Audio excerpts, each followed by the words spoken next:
This is DashboardSymbols.com. Here, we'll replace the battery in a pre-2015 mini key fob with a fresh one. You'll need a new CR2032 and a fingernail in this very simple replacement. We'll want to remove the cover on the back of the fob, and it comes away easily using that fingernail in the opening shown. The cover comes away along with the battery. The markings are on the opposite side. A fingernail is all that's needed here as well. And there is the CR2032 upside down. Slide in a new battery into the cover with the markings facing the plastic. Don't forget to peel the backing off the new battery if there is one.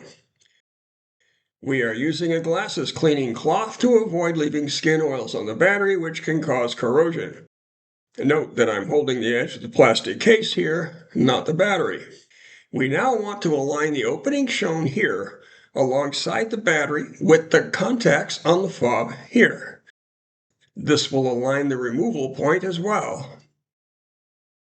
And the cover snaps into place.